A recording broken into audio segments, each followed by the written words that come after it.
আসসালামু আলাইকুম রহমতুল্লাহি ওবরকাতুহ। সম্মানিত দর্শক, বাংলাদেশের সঙ্গে ভারতের কূটনৈতিক যে সম্পর্ক, এটি এখন চরম উত্তেজনাকর একটি সময় পার করছে। এমনি আমাদের বাংলাদেশে দীর্ঘদিন ধরে ভারত বিরোধী যে মনোভাব, এটি প্রবল। আমি তো বলি যে এটা কেবলমাত্র যে ১৯৭১ সনে যে প্রেক্ষাপট, তার মাধ্যমেই যে সম্পর্কটা নির্ধারিত হয়েছে তা নয়। মূলত দিল্লির সঙ্গে এই বাংলার যে সম্পর্ক, এটি হাজার বছরের পুরনো, অন্তত ৫,০০০ বছরের পুরনো। সে যে মহাভারতের যুগ, তখন থেকেই কিন্তু শুরু হয়েছিল। ইতিহাসের প্রথম রাজা এই বাংলায়, তার নাম ছিল জগদত্ত, এবং সেটা ছিল মহাভারতের যে সময়কাল, সেই সময়টিতে যখন পাণ্ডব এবং কৌরবদের যে যুদ্ধ হলো, তখন সারা ভারতবর্ষের যত সামন্ত রাজা ছিলেন, আঞ্চলিক রাজা ছিলেন, তারা দুই ভাগে বিভক্ত হয়ে গেল। এক পক্ষ পাণ্ডবদের পক্ষে গেল, আর অপর পক্ষ কৌরবদের পক্ষ। আপনারা জানেন যে সেই যুদ্ধে কৌরবরা পরাজিত হয়েছিল আর পাণ্ডবরা বিজয় হয়েছিল, কিন্তু বিজয় এবং পরাজয় এটি কেউ উপভোগ করতে পারেনি। এর কারণ হলো খুব অল্প সংখ্যক লোক, সৈন্যবাহিনী, রাজা কিংবা বিভিন্ন অঞ্চল থেকে যারা এসেছিল, খুব অল্প সংখ্যক লোক প্রাণে বেঁচে ছিল এবং সেই কুরুক্ষেত্রের ময়দান থেকে ফিরতে পেরেছিল। কুরুক্ষেত্রের যে যুদ্ধ, সে যুদ্ধে বিজয়ী এবং জয়ী কেউ এটাকে উপভোগ করতে পারেনি। তো এখন যেটা বললাম যে সেই যে জগদত্তের জমানা থেকে আজ অবধি প্রায় ৫,০০০ বছর দিল্লির সঙ্গে আমাদের সম্পর্ক, এবং সেই সম্পর্ক আমরা কখনোই উপভোগ করিনি বন্ধুত্বের যাকে বলা হয় আবরণে। দিল্লি সবসময় আমাদেরকে চাকর ভেবেছে, আর আমরা দিল্লিকে সবসময় শত্রু ভেবেছি।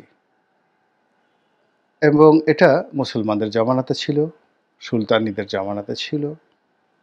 এখানে কোনো হিন্দু নাই, এখানে কোনো বৌদ্ধ নাই, এখানে কোনো খ্রিস্টান নেই। এর কারণ হলো আমাদের এই যে ৫,০০০ বছরের যে ইতিহাস, বাংলার ইতিহাস, এ সময়ের মধ্যে শত শতবার ধর্ম পরিবর্তন হয়েছে, বহুবার ধর্মের ভিত্তিতে রাজ্য হয়েছে।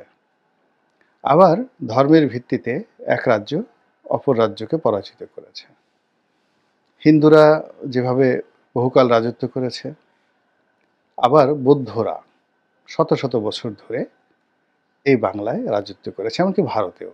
এই যে আমরা সম্রাট অশোককে বলি, তো সম্রাট অশোক, যেটা অশোক চক্র, পুরো রাজত্বটা এবং রাজ্যটা চলেছে সেই বৌদ্ধ ধর্মের নীতি অনুযায়ী। ওখানে বহু বছর ধরে হিন্দুদের কোনো নামগন্ধ ছিল না। আবার হিন্দুদের যে ধর্ম, যেটাকে বলা হয় হিন্দু ধর্ম বা সনাতন ধর্ম, এটি নিয়ে এখন খোদ ভারতে হিন্দুদের মধ্যেই আরও নানা রকম বিবাদ এবং বিসংবাদ। এর কারণ হলো এরকম কোন ইউনিফাইড ধর্মের যে ভিত্তি, ওটি পাওয়া যাচ্ছে না। তারা মূর্তি পূজা করে, তারা দুর্গা পূজা করে, তারা কালী পূজা করে, তারা কার্তিক এবং গণেশের পুজো করে, কিন্তু উত্তর ভারতে একভাবে হয়, দক্ষিণ ভারতে একভাবে হয়, কলকাতাতে একভাবে হয়, অযোধ্যাতে একভাবে হয়, উড়িষ্যাতে একভাবে হয়।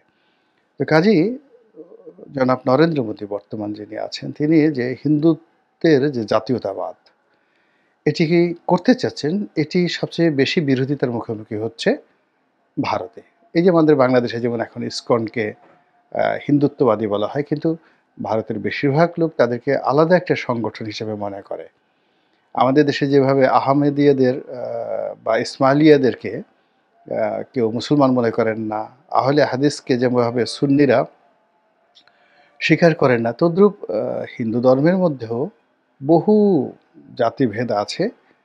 তো সেই দিক থেকে ইসকন একটি সংগঠন, কিন্তু ধর্মীয় সংগঠন এটা যে নয়, বা হিন্দুদের প্রতিনিধিত্ব যেটা করে না, এটা খোদ ভারতেই একেবারে সর্বজনের স্বীকৃত। তো যেটা বলছিলাম যে দিল্লির সঙ্গে বাংলাদেশের যে সম্পর্ক, এই সম্পর্কটি সবসময়টাতে এরকম ছিল। দিল্লি সামন্ততান্ত্রিক মনোভাব পোষণ করতো, ফিউডাল মেন্টালিটি, আর আমরা সবসময় প্রজাদের মতো থাকার মানে আমাদেরকে বাধ্য করা হয়েছে। আমরা কখনো, কখনো রাজা হওয়ার চেষ্টা করেছি।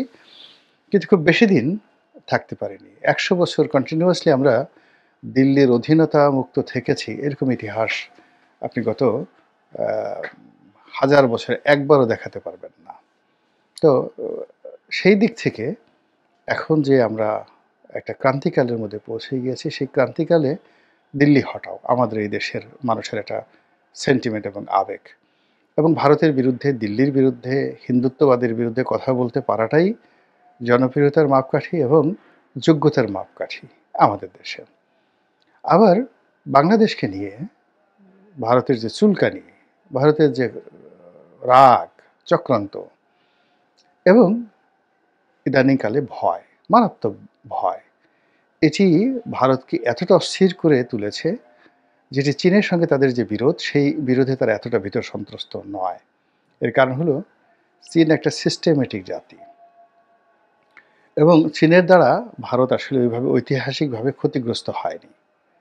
কিন্তু এই বাংলা দ্বারা একবার নয়, দুইবার নয়, হাজার হাজার বার দিল্লি ক্ষতিগ্রস্ত হয়েছে এবং এই বাংলার কারণে দিল্লির সিংহাসন তছনছ হয়ে গেছে। দিল্লি টুকরো টুকরো হয়ে গেছে, বহু ভাগে বিভক্ত হয়ে গিয়েছে এই বাংলার কারণে। এবং এই বাংলা কখনো আমরা এখন যে জিওগ্রাফিক লোকেশনে আছি, এই বাংলা কখনো কখনো ২০ থেকে ২৫ ভাগ হয়েছে, ২৫ ভাগে ভাগ হয়েছে। যেমন আকবরের জমানাতে ১২ ভূঁইয়ারা ছিলেন। তো ১২ ভূঁইয়া বলা হলেও মূলত এই যে মানে অঞ্চলটি গাঙ্গেয় বদ্বীপ অ্যাটলিস্ট ৩০ থেকে ৪০টি স্বাধীন ভূখণ্ডে বিভক্ত ছিল। এর মধ্যে কেন্দ্রীয় চরিত্র ছিল ১২টি। এই জন্য বলা হয় বাংলার ১২ ভূঁইয়া এই আকবরের জমানাতে। আবার কখনো কখনো শত শত বছর ধরে এই পুরো অঞ্চল বাংলা, মানে এই বাংলা এবং পশ্চিম বাংলা, তারপর বিহার এবং উড়িষ্যা এখন একত্রে ছিল, শত শত বছর ধরে একত্রে ছিল। আবার কখনো কখনো উড়িষ্যা আলাদা হয়ে গেছে, বিহার আলাদা হয়ে গেছে, ত্রিপুরা আমাদের সঙ্গে এসেছে, কখনো আসাম আমাদের সঙ্গে ছিল, এরকম একই ঘটনা। কখনো শিলিগুড়ি আমাদের সঙ্গে ছিল, আবার আমরা কখনো কখনো ওদের অধীনে ছিলাম। তো এখন এই যে ইতিহাসের পথ পরিক্রমায় আমরা একটা এরকম একটা যুগ সন্ধিক্ষণে এই ২০২৪ সনে এসে পৌঁছে গেছি। আমরা এখন আর কোনো অবস্থাতেই দিল্লির দাসত্ব মানতে চাচ্ছি না, প্রকাশ্য বা অপ্রকাশ্য। আর অন্যদিকে দিল্লির ধৈর্যের বাঁধ ভেঙে গেছে। দিল্লির যারা লোকজন আছে, প্রচার আছে, প্রোপাগান্ডা আছে, তারা অকথ্য ভাষায় আমাদেরকে গালাগাল দিচ্ছে। এ জাতির কোনো কৃতজ্ঞতাবোধ নেই, এই জাতির কোনো সভ্যতা নেই, এই জাতির কোনো ভব্যতা নেই। তারপর এরা যুদ্ধ করতে জানে না, এরা পিস্তল দেখলে চিত হয়ে পড়ে। তারপরে আরও অনেক কিছু, মানে আমাদের কাপুরুষতা নিয়ে তারা রীতিমতো মহাকাব্য রচনা করেই চলেছে।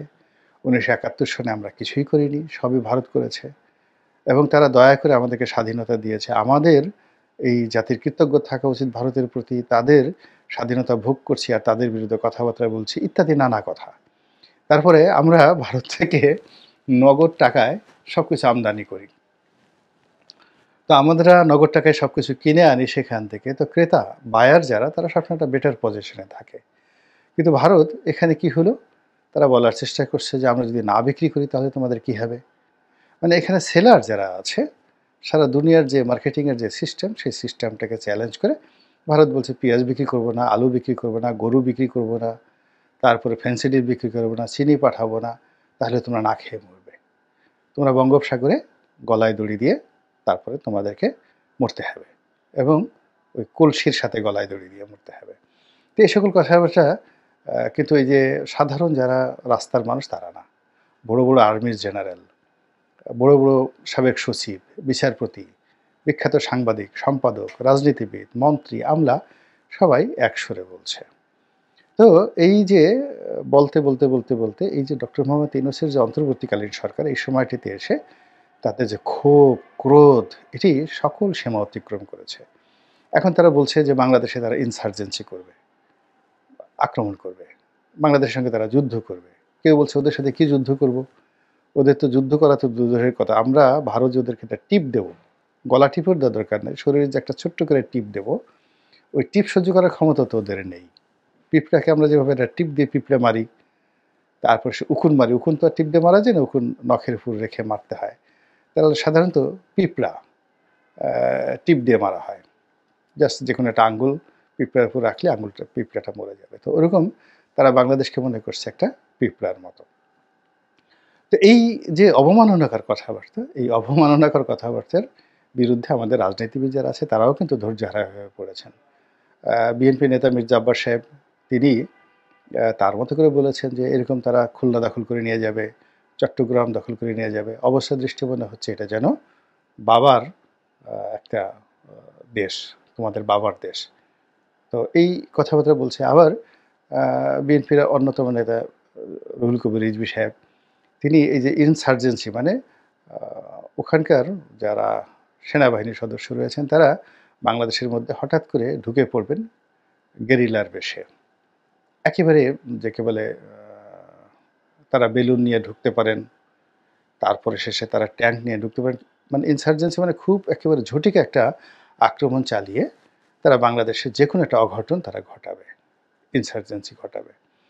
তো এই জিনিসগুলো নিয়ে বাংলাদেশের কথাবার্তা হচ্ছে। তখন রিজভী সাহেব বলছেন যে তোমরা এটা কিভাবে করবে? তোমাদের তো সেনাবাহিনীর যারা লোকজন আছে তারা তো রেল লাইনে পায়খানা করো, নদীর ধারে পায়খানা করো, তোমাদের সেই পশ্চাৎ দেশের ছবি আমরা তো দেখতে পাই।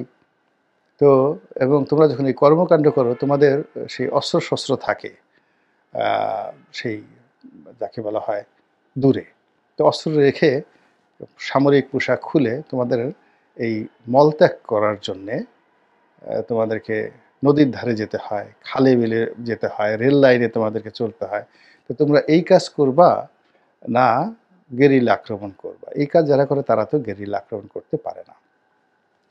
তো এখন রুহুল কবির রিজভী সাহেব বিএনপির অত্যন্ত গুরুত্বপূর্ণ নেতা এবং তিনি এই কথা কোনো রাজনৈতিক ব্যক্তিত্বকে বলেননি, এটি সরাসরি ভারতের সেনাবাহিনীকে তিনি বলেছেন। আর ভারতীয় সেনাবাহিনী নিয়ে ভারতের তো গর্বের শেষ নেই। তারা সারা দুনিয়া দখল করতে পারে এবং আপনি হিন্দি ফিল্মগুলো যদি দেখেন, মুম্বাইয়ের যে ফিল্মগুলো যদি দেখেন, তো সেখানে মানে সেই সেনাবাহিনীর যে ভূমিকা, তাদের যে রোল, এটি মনে হয় যে পৃথিবীতে এরকম কিসের জেমস বন্ড, কিসের জুলিয়াস সিজার, কিসের নেপোলিয়ন বোনাপার্ট, ভারতীয় সেনাবাহিনীর একজন মেজর সে না পারে এমন কোনো কাজ হয় সে আকাশ থেকে তারা টেনে আনতে পারে ভারতবাসীর জন্য। ভারতের খুশির জন্য সে চীনের প্রেসিডেন্টকে ধরে আনতে পারে এবং জো বাইডেনকে যে কোনো মুহূর্তে ধরে এনে দিল্লির ফোর্টে টানিয়ে, আগ্রা দুর্গে টানিয়ে বা দিল্লির লালকেল্লায় টানিয়ে বিচার করার ক্ষমতা ভারতীয় সেনাবাহিনীর রয়েছে। তো সেই সেনাবাহিনী সম্পর্কে এই তো তাদের যে এত উচ্চাকাঙ্ক্ষা, সেখানে রুহুল কবির রিজভী যেটা বলেছেন, এটা নিয়ে কূটনৈতিক অঙ্গনে, সামরিক অঙ্গনে ভারতের নিশ্চয়ই কথাবার্তা হচ্ছে। নিশ্চয়ই এটা নিয়ে তারা দিশেহারা হয়ে পড়বেন এবং এখানে যদি লেদু-কেদু ধলা বলতো তা নয়। বাংলাদেশে আগামীতে যারা ক্ষমতায় আসার কথা চিন্তা করছেন, যারা ভারতের সঙ্গে সম্পর্ক করার জন্য চেষ্টা করছেন, তো তাদেরই একজন বড় নেতার পক্ষ থেকে যখন ভারতের সেনাবাহিনীর সম্পর্কে এরকম একটা কথা আসে, এটির যথেষ্ট কূটনৈতিক গুরুত্ব আছে, সামরিক গুরুত্ব আছে এবং এটির একটা ইমপ্যাক্ট আছে। এটার প্রতিক্রিয়া আছে, ফলাফল আছে এবং সেই ফলাফলগুলো আগামী দিনে আমাদের জন্য, বিএনপির জন্য কিভাবে কাজ করে সেটাই দেখার বিষয়। আল্লাহ আমাদের সবাইকে হেদায়েত দান করুন এবং হেফাজত করুন। আসসালামু আলাইকুম ওয়া রাহমাতুল্লাহি ওয়া বারাকাতুহু।